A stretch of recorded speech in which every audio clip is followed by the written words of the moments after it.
देखो हेडिंग है आपकी समतल दर्पण द्वारा प्रतिबिंब का निर्माण। देखो समतल दर्पण द्वारा प्रतिबिंब बनता कैसे है ये समझो कि जैसे ये हमने मान लिया है समतल दर्पण, ठीक है, ये मान लिया है क्या है, समतल दर्पण है, इस प्रकार सीधा।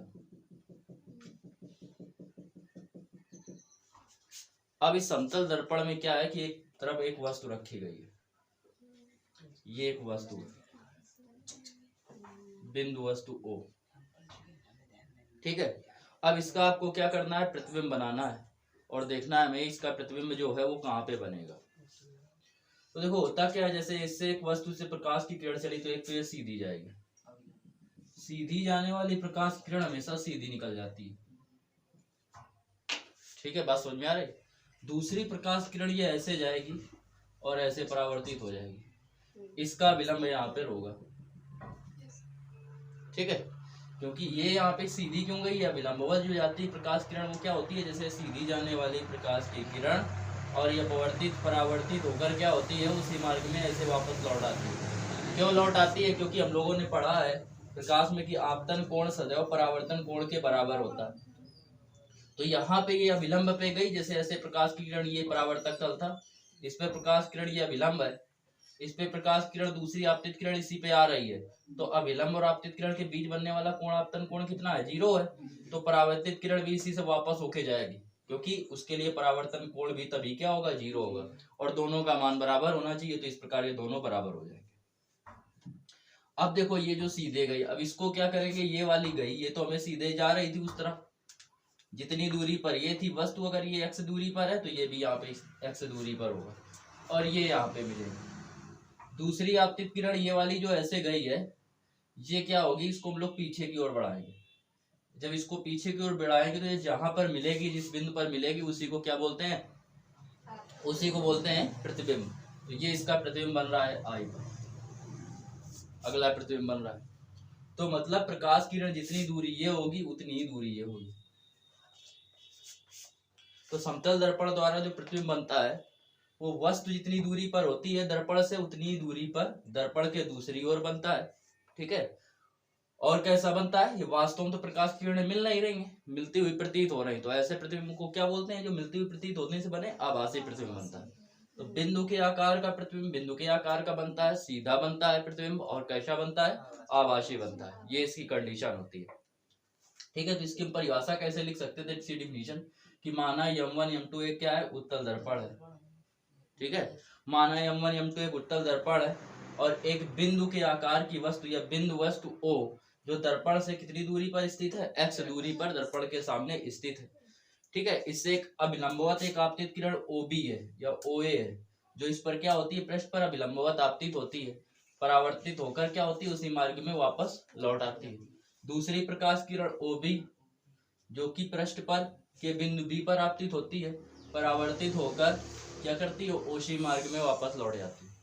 दोनों परावर्तित किरणों को किसको, AO और BC को पीछे की ओर बढ़ाने पर ये एक दूसरे को कहां पर काटती है, I पर काटती है। जो कोण बना I क्या है, बना कोण I क्या कहलाता है, प्रतिवस्तु का प्रतिबिंब कहलाता है।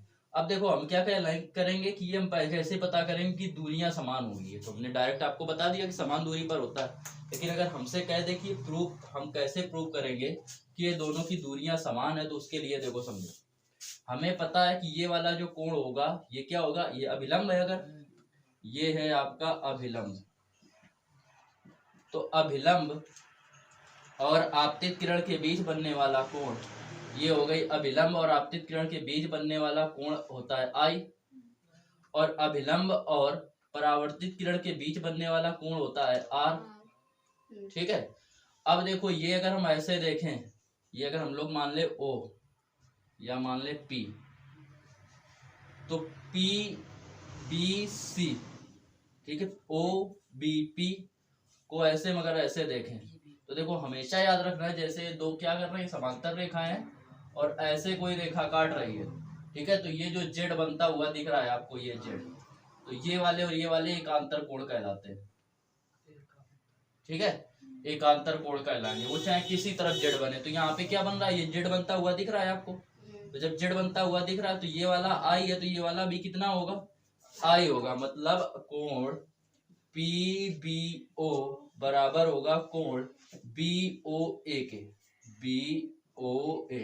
और ये कौन से कोण है? एकांतर कोण है, एकांतर कोण,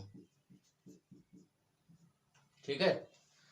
और ये जो कोण होते हैं, ये वाला कोण और ये वाला कोण भी आपस में बराबर होता है सदैव। तो ये वाला अगर इसको मैं ऐसे बढ़ाएं, अभिलंब ऐसे होता है, तो ये वाला और ये वाला बराबर दिख रहा है, तो ये अगर R है तो ये भी कितना होगा? R होगा। और हमें ये पता है परावर्तन के नियम से, कि परावर्तन के नियम से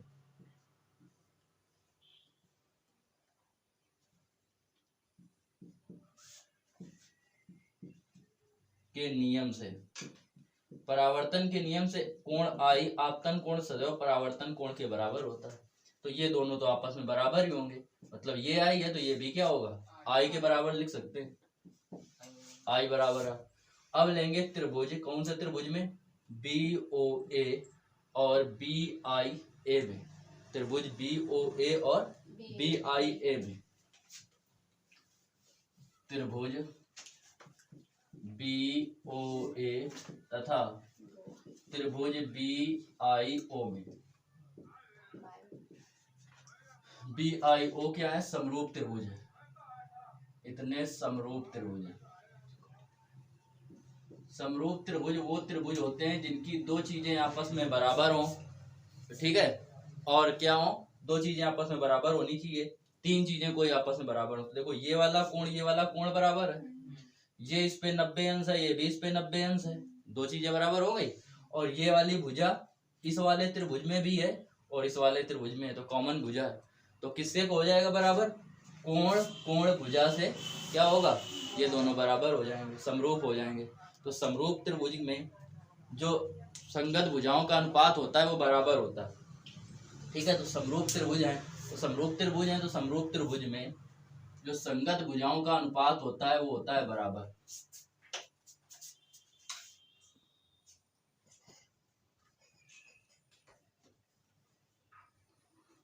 तो समरूप त्रिभुज में पढ़ा है कि संगत भुजाओं का अनुपात बराबर होता है 9th में। तो इसकी संगत भुजा हो गई, ये हमने पहले लिया लंब और ये नीचे लिया आधार, ठीक है। तो ये लंब हो गया कितना? AB और आधार कितना हो गया? OA। तो AB अपॉन OA बराबर। ऐसे इस वाले त्रिभुज में लेंगे तो इसका ये जब लंब लेंगे तो इसका ये आधार लेंगे, लंब हो गया AB और ये हो गया AI, तो AB अपॉन AI। अब AB से तो AB कैंसिल हो गया, तो OA बराबर कितने की आ गया? AI के। इससे हमें क्या पता चला? यही तो हमें सिद्ध करना था कि ये वाला और ये वाला बराबर होगा। तो ये अगर x दूरी पर है तो ये भी क्या होगा? x दूरी पर होगा। मतलब हमें क्या समझ में आया कि समांतर समतल जो होता है तुम्हारा समतल दर्पण होता है, उसमें वस्तु दर्पण के सामने जितनी दूरी पर रखी होती है प्रतिबिंब भी हमारा उतनी ही दूरी पर बनता है, ठीक है। आपके 9th हाई स्कूल में या इंटर में इससे रिलेटेड ये डेरिवेशन नहीं आएगा, लेकिन आपको समझना जरूरी है, इसलिए हमने समझा दिया, नोट कर लो।